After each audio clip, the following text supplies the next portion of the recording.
Bienvenidos a todos a este nuevo análisis a fondo. Hoy tenemos sobre la mesa un tema que, bueno, nos toca a todos de una forma bastante personal. Sí, la verdad es que es un tema universal. O sea, una persona normal puede olvidar la contraseña del correo que puso ayer mismo, o la lista de la compra que acaba de escribir. Totalmente, o el nombre de alguien que le acaban de presentar hace 5 minutos. Ujú.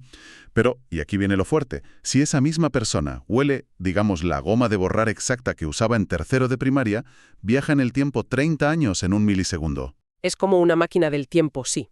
Y la pregunta es, ¿por qué nuestro cerebro prioriza recordar una simple goma de borrar sobre una contraseña bancaria que es esencial para vivir hoy? Es una aparente contradicción brutal. Pues este es el punto de partida de nuestra exploración de hoy, porque para quienes nos escuchan, las fuentes que manejamos hoy incluyen transcripciones de entrevistas íntimas, debates sociológicos sobre nuestro estilo de vida y reflexiones súper profundas sobre la memoria.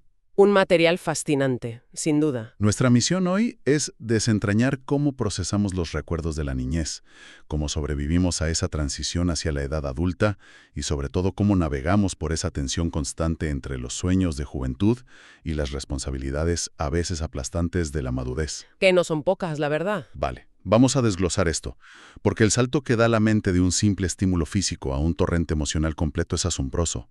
O sea, ¿cuál es el mecanismo real que hace que ciertas memorias nos anclen de por vida, mientras que otras se desvanecen al instante? Pues a ver, el mecanismo central reside en la arquitectura biológica de nuestro cerebro, y muy en particular en cómo procesa los desencadenantes sensoriales, sobre todo el olfato. Ajá. Y lo fascinante aquí es que el sentido del olfato tiene una especie de pase VIP en nuestra neurología. Un pase VIP. Sí, a ver, cuando vemos algo o escuchamos un sonido, esa información pasa primero por el tálamo. El tálamo actúa como una centralita telefónica. Vale, procesa y reparte. Eso es, procesa lógicamente la información y luego la distribuye. Pero el olfato ignora esa centralita por completo. Fíjate que los seres humanos tenemos unos 220 millones de receptores olfativos. Madre mía, 220 millones. ¿Es una barbaridad? Es muchísimo. Y el bulbo olfatorio envía sus señales directamente a la amígdala y al hipocampo. Y claro, estas son las áreas encargadas de procesar las emociones crudas y la memoria a largo plazo. O sea que un olor esquiva toda la lógica. Exacto. Nos golpea con la emoción en su estado más puro, antes de que siquiera nos demos cuenta de que estamos oliendo. Claro, es que si entendemos el cerebro como la galería de fotos de un móvil con miles de imágenes amontonadas en un caos total, Sí, un desastre. pues ese pase VIP del olfato es como la barra de búsqueda perfecta.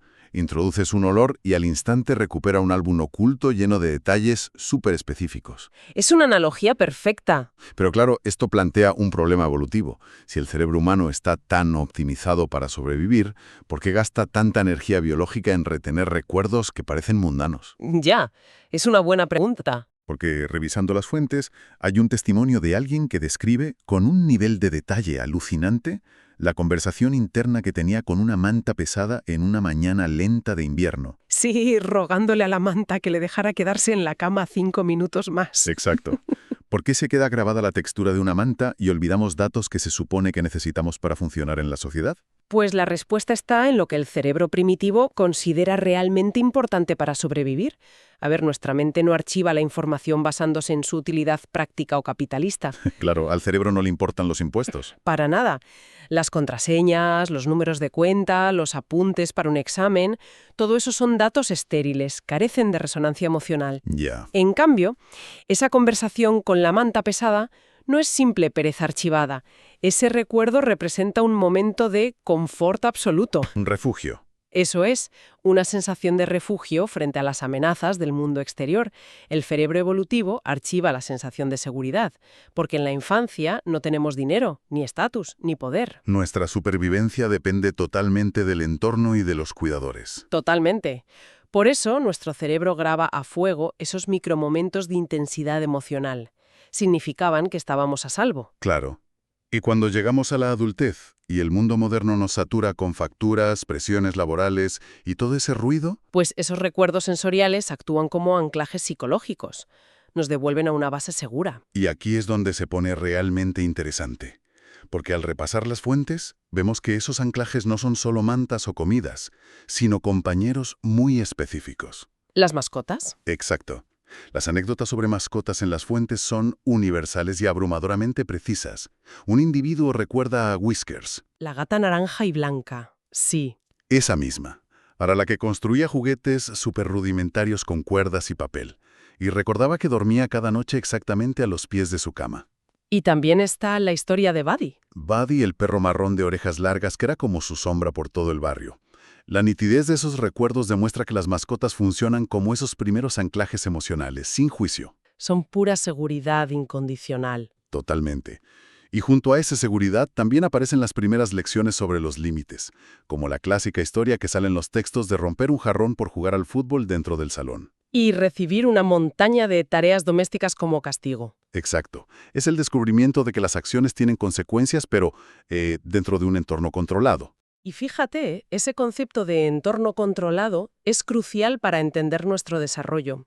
Porque si analizamos las transcripciones históricas que tenemos hoy, vemos que los parámetros de esa seguridad han mutado de una forma drástica. En muy pocas décadas, además. Sí. Hay una entrevista reveladora con una madre que creció en los años 50 y 60 en el Reino Unido. Relata una infancia basada en una libertad física extrema. Los niños salían de casa por la mañana y no volvían hasta la cena. Exacto. Jugaban en campos sin vallas, sin teléfonos móviles para estar rastreados, y hacían cosas que hoy, consideraríamos temerarias. Como lo de poner monedas en las vías. Sí, para que los trenes de vapor inmensos las aplastaran. Además, estaban expuestos a las fuerzas de la naturaleza. Ella cuenta cómo sobrevivieron al gélido invierno del 62 al 63. El que sepultó el país en nieve desde Navidad hasta Pascua. Ese mismo. Un nivel de exposición impensable hoy en día. Desde luego. En los estándares de crianza actuales te llamarían a los servicios sociales. Pero lo que resulta aún más impactante de esa entrevista es la anécdota de la generación anterior. ¿La abuela durante la Segunda Guerra Mundial? Madre mía, esa historia. Con poco más de 20 años, esa mujer compró una casa por 600 libras completamente sola. Mientras su marido participaba en los desembarcos del día D. En la mismísima playa de Sworth. Ella asume una deuda colosal con la esperanza de tener un hogar al que él pudiera regresar si sobrevivía a las ametralladoras. Es un contraste abismal. Absoluto. Por un lado, tenemos a jóvenes enfrentándose a la guerra y a responsabilidades extremas. Y por otro, vivimos en un presente hipercontrolado. ¿Cómo explicamos esta paradoja entre la libertad y el peligro de antes y la ansiedad de los adultos actuales? Pues si conectamos esto con el panorama general, la paradoja se explica por un cambio en la naturaleza del riesgo. En los años 40 o 60, el peligro era externo y físico. El invierno, la guerra, los trenes. Eso es. Sin embargo, el camino hacia la adultez estaba rígidamente estructurado. Sabías exactamente qué se esperaba de ti. Hoy en día la infancia es estadísticamente más segura que nunca a nivel físico. Sí, no hay niños jugando en las vías del tren normalmente. Claro. Pero ese control físico absoluto ha desplazado el riesgo hacia el terreno psicológico. La transición a la adolescencia hoy implica enfrentarse a un mundo hiperconectado. Donde el fracaso social es público. Y permanente. El deseo de encajar en la adolescencia se vuelve agotador porque el pueblo que te observa ahora es global. Lo tienes en la pantalla del móvil. Y las fuentes documentan ese choque con la realidad de una forma muy cruda. Al crecer, el pánico al fracaso paraliza a muchísima gente. Pero luego llega la ironía. Sí, lo liberador que todos los testimonios adultos acaban reconociendo, que la popularidad del instituto es una ficción absoluta. Una burbuja que no importa nada en el mundo real. Nada. Y ese fracaso, que a los 15 años parece una tragedia griega insuperable, con la madurez se transforma en simple información. Pasa de ser una condena a ser un feedback operativo. Si algo no funciona, pues se ajusta y se sigue adelante. Exacto. El desarrollo de esa resiliencia es vital. Pero las fuentes también revelan cómo la sociedad complica esto imponiendo expectativas. Y esto nos lleva a un cambio generacional masivo. Especialmente en el papel de la mujer, ¿verdad? De los casos. El guión vital ya estaba escrito y la conformidad era lo normal. Hoy, el péndulo ha oscilado hacia el lado contrario, pero trae consigo una trampa psicológica enorme. Ya, porque se espera que las mujeres contemporáneas lideren carreras profesionales absorbentes, pero la sociedad no ha aliviado la expectativa del cuidado familiar. Y eso es exactamente lo que las fuentes definen como la carga mental. Que es un término que a menudo se malinterpreta, ¿no? La gente piensa que es simplemente limpiar la casa. Y no, la carga mental es mucho más insidiosa. Es actuar como la directora de proyectos invisible de un hogar. Es estar en una reunión de trabajo súper importante mientras una parte de tu cerebro está calculando si queda papel higiénico. O recordando que hay que pedir cita para el dentista del niño. O planificando la cena del jueves. Es un peaje cognitivo silencioso y súper agotador. Y ese peaje cognitivo es el resultado directo de una conformidad moderna. A menudo heredamos ideas de éxito o de respetabilidad directamente de nuestra familia o nuestra cultura. Sin cuestionarlas jamás. Eso es. La idea de seguir los pasos de alguien se romantiza mucho, pero en la práctica lleva a muchas personas a invertir décadas intentando ser excelentes en una rutina que, en el fondo, nunca eligieron. O sea, la presión nace del miedo a fallar en cualquiera de los dos frentes, ¿no? El éxito profesional por un lado y la perfección doméstica por otro. Exactamente. Fíjate, es como heredar unos zapatos. Alguien te entrega unos zapatos que, técnicamente, son de tu talla. Te entran en el pie y puedes caminar con ellos. Claro. Y por fuera, cualquiera diría que vas calzado de manera súper correcta y respetable.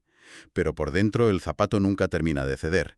Te roza constantemente, te altera la postura. No es un dolor agudo, pero molesta. No es un dolor que te haga gritar, es una incomodidad crónica silenciosa a cada paso. Esa desconexión entre la vida que aparenta encajar y la vida que realmente se siente propia es el núcleo de mucha ansiedad que vemos en las fuentes. Esa metáfora capta a la perfección el peligro de la inercia vital, porque abandonar los propios deseos casi nunca ocurre con una crisis de película. Ocurre aceptando pequeños roces diarios hasta que el dolor crónico se normaliza. Ya. Lo cual nos lleva a un tema muy universal y bastante cómico en los testimonios. El choque frontal entre lo que creíamos que era crecer y la realidad de lo que hoy llamamos ser adulto, o el famoso adulting. Ese concepto maravilloso, sí. El adulting es esfuerzo casi teatral de cumplir con las obligaciones básicas para sobrevivir. Es un contraste brutal frente a las aspiraciones de la infancia. De pequeños queríamos ser astronautas, princesas o tocar la guitarra en estadios. Si de pronto la película avanza rápido y el premio máximo a la madurez es sentir un orgullo desmedido por hacer la declaración de la renta sin que te llame Hacienda. O pagar la luz a tiempo. O considerar que cenar un tazón de cereales a las 10 de la noche en un piso desordenado es el pico máximo de la independencia. Es un baño de realidad helado, un baño de realidad que fomenta un debate interno constante. La mente adulta se divide. Por un lado, una voz pragmática acondicionada por el miedo a la precariedad que te dice, sé razonable, mantén el trabajo estable. Paga el seguro. Eso es. Y por el otro, en los momentos de silencio, emerge una voz más sutil. La que no olvida el olor de la goma de borrar. La que pregunta, oye, ¿estoy construyendo una vida por elección o soy el resultado de renuncias pragmáticas? Entonces, ¿qué significa todo esto? ¿Estamos obligados a elegir entre ser unos inmaduros o tener una adultez gris y sin pasión? Porque, a ver, existe una corriente inmensa de positividad tóxica hoy en día. Uf, muchísima. Cientos de tazas de café y posts en redes que te gritan «Lo único que importa es tu pasión, renuncie tu trabajo y persigue tus sueños». Es un mensaje muy peligroso. Totalmente. Analizando las fuentes, ese consejo carece de rigor. Ese consejo no ha pagado un alquiler en la vida, porque la realidad es que los propietarios de los pisos tienen posturas bastante inamovibles respecto al alquiler cada mes. Y el banco no acepta la pasión para pagar la hipoteca. Exacto. Exigir saltos al vacío es ignorar el peso real de la supervivencia. ¿Y el análisis sociológico de nuestras fuentes respalda esta objeción de lleno? La narrativa de quemar las naves es desastrosa para la mayoría. La madurez bien entendida no propone impulsividad, propone equilibrio. Contención, digamos. Sí, la contención no es síntoma de cobardía, es sabiduría estratégica. Significa comprender las reglas del tablero en el que operamos. No se trata de asfixiar nuestras pasiones, ni de dinamitar nuestra estabilidad por un impulso. Sino trabajar en ellas de forma paralela. Exacto. Dar pequeños pasos sostenibles, preservar islas de tiempo para lo que nos importa sin desatender las responsabilidades que mantienen un techo sobre nuestras cabezas. O sea, reivindicar que mantener un sueño vivo durante un par de horas los fines de semana no es un fracaso, es un acto de resistencia. Totalmente. Es resistencia frente a la inercia. Bueno, ha sido una exploración realmente densa y reveladora. Hemos recorrido un camino que arrancaba en la pura biología del cerebro. Entendiendo cómo el olfato puentea la lógica para devolvernos a la infancia. Sí, Hemos atravesado cambios históricos brutales, desde los riesgos de la posguerra y esa libertad al aire libre, hasta la presión psicológica y la carga mental de hoy. Y aterrizando en la compleja ingeniería de ser adulto. Conciliar la burocracia de sobrevivir con mantener nuestra identidad. Y al final, estas fuentes nos ofrecen una radiografía de la condición humana.